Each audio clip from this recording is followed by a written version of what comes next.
Hey everyone, Steven here from Versatility and welcome back to another fragrance review. Thank you so much for tuning in. And in this video, we're going to be taking a closer look at a fragrance by Tower Perfumes. And this one is a 2008 release, and the fragrance is called Incense Rose. So here's the bottle. This one was, of course, composed by Andy Tower. This is a very independent company. Fragrances come out of Switzerland. At least the ones in this collection do. And Andy Tower has done all of them by himself. Everything from the packaging to the label to the stickers on the bottle. Very independently made. Now, of course, there are a few different lines or collections in this house, if you will. There's the numbered collection, which includes this one, number 6. There's number 7, Vetiver Dance, which is right behind me, another one that I absolutely love. And then there's, of course, the very famous and widely recognized number 2, Mer Note Marocain. Since then, he has come out with the Pentachord line, which includes Verdant and Auburn, as well as a few others. And then most recently, there is also the Flash series, which has Rose Flash, Vanilla Flash.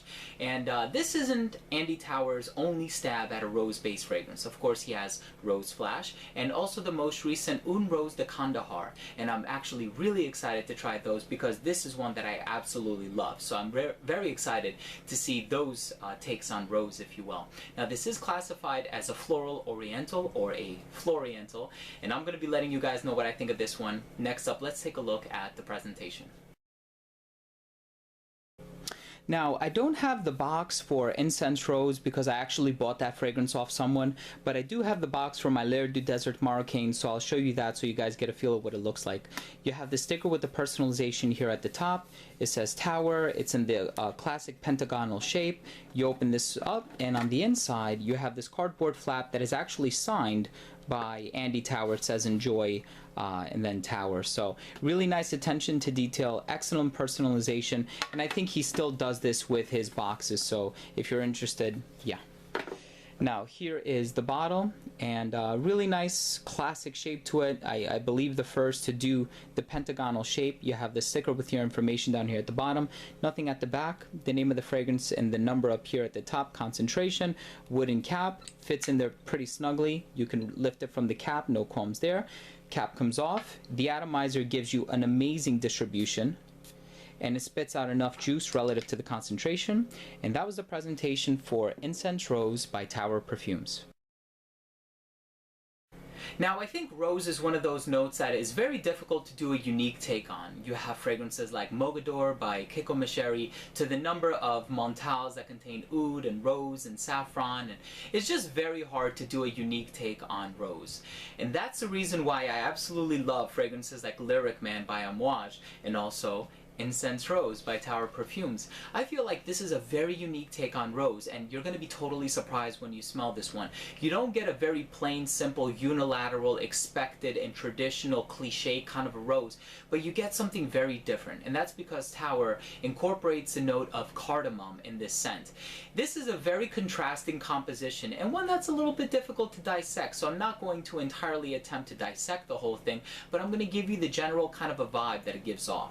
In the opening, you are greeted with some citrus freshness in the opening, and you get a little bit of clementine orange. You also get some other citrus nuance. I believe it may be bergamot, but it does kind of have like that orangey feel.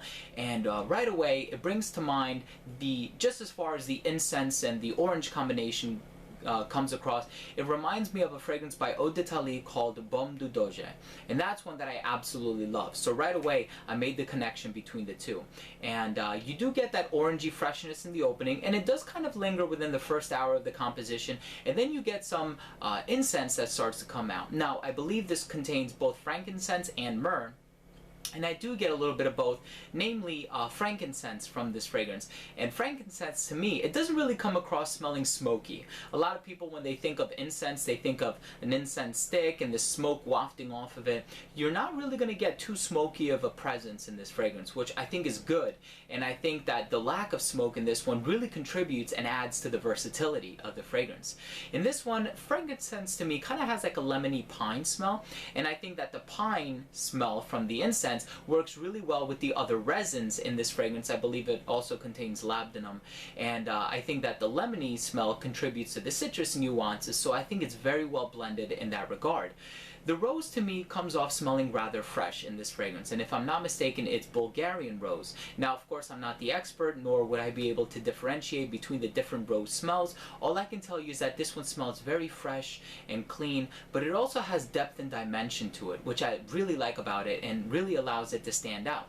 Now, there is also a Mer Note, and in my experience, there are a couple of varieties of myrrh. I have smelled some like Eau Sauvage Parfum by Dior, which kind of gives off like a rubbery smell. There's nothing rubbery about this scent, which is something that I really, really like, although I do appreciate that variation of myrrh as well. In this fragrance, it smells bright and vivid and smooth and fresh, but it also has this exquisite nature to it because of the cardamom.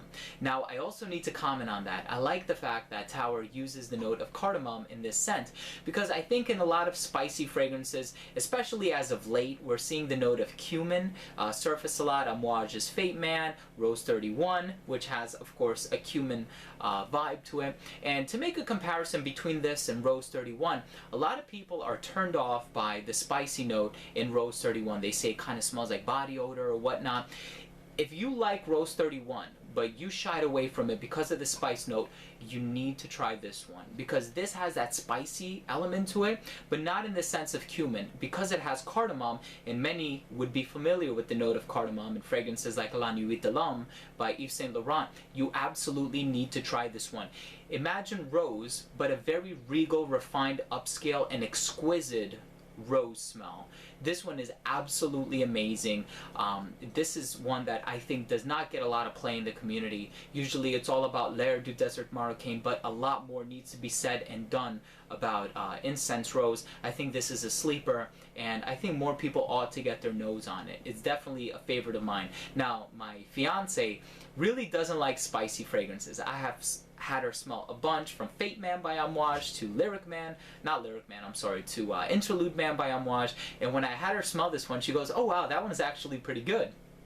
And when I told her, listen, it has incense and it also has spices, she goes, "I would have never guessed." And that's because the rose is cleaned up by the orris root, which kind of gives it this balmy quality. And there is also some animalic notes in there too, but I think that they're kind of obscured. I don't really get them too prominently in this fragrance. They're kind of obscured by the citrus and the orris and the rose. Make sure you check this one out, guys. It's really worth your time. So thank you for watching. Last up, we have the rating. First up, we have uniqueness and overall smell, and I'm going to have to give this one a 10 out of 10. Now, it's very difficult, like I said, to do a rose scent in a unique way. Of course, you have the number of Montals, and usually they follow this traditional Middle Eastern oud, rose, saffron combo, and it's kind of redundant and, if I may say, cliche. This one is actually on the different side, and when I think of my favorite rose scents, I think of Oud Ispahan by Dior, I think of Imogen Rose by Guerrilla Perfumes, I think of Lyric Man by Amouage, and then of course there's a Frederic Malle, and you know, I have many, but this is definitely ranking among the list. This is a superb rose-based scent with an incense quality that's not smoky, and thus increasing the versatility. Also, fixatives in this fragrance were also used successfully, hence the reason why it lasts as long as it does. So please make sure you check this one out. Definitely worth your time. As far as longevity on this scent, it's certainly a 10 out of 10. I think that this one excels in the longevity department. I get 10 plus hours, no qualms there. And as far as projection, I have to say that this one projects on the average to mildly above average side. Now, with a fragrance of this compositional nature, you really don't want it to scream and shout and envelop the room, so I think the projection is actually right where it's supposed to be. It's not cloying and it's not going to choke anybody out. I gave it a 10 out of 10. Now, as far as versatility goes, I gave this one a 7 out of 10. I wouldn't wear this one casually, even though it could be worn casually, but I guess because of the price point, you know, I would want to reserve this for a more formal scenario, if you will. I probably wouldn't wear this to a club or a party or anything like that, but I think this would work perfectly on a date, and I think this would work exquisitely well in a suit and tie scenario because it has that elegant richness to it because of the spicing nuances, namely the cardamom. Now, I think that this is more suited for somebody a little bit older. You know, I think it's perfectly unisex, but it's suited for an older type of a person, somebody who's a little bit more mature. And I think in terms of seasons, this works well all year round. The rose, of course, the florals evoke kind of like a springtime theme, and the cleanliness of it, because of the citrus, would work really well in the hotter weather, whereas the lasting power allows it to work well in the colder weather as well. So just age range is compromised a little bit, and I wouldn't wear this casually or to a party or anything like that. And last up, for presentation, you have to give it a 10 out of 10. The attention to detail, the personalization, the fact that it's all handmade is incredibly impressive, and improvements are constantly being made to the presentation. I gave it a 10 out of 10, and overall, I'm going to give Incense Rose by Tower Perfumes a solid 9 out of 10. I think that this is a great scent. It kind of bothers me that it's so overlooked in the community, if you will, because this is a stunning rose-based scent that needs to get more play in the community. I think that if you're looking for a rose-based scent, you can go either one of two ways. You can go a very clean, traditional, Middle Eastern kind of a scent, or you can do something a little bit more unique, different, kind of obscure, that doesn't follow the trends, and this is it. So if you're looking for the latter, make sure you check this one out. I think you'd be thoroughly impressed and surprised. So there you have it, guys. That was my review of Incense Rose by Tower Perfumes. If you own or have tried this fragrance, please let me know what you think by leaving a comment down below. Also, please don't forget to rate and subscribe for future videos. So again, everyone, thank you so much for watching. This has been Steven with another fragrance review from Adolescence. We'll see you soon.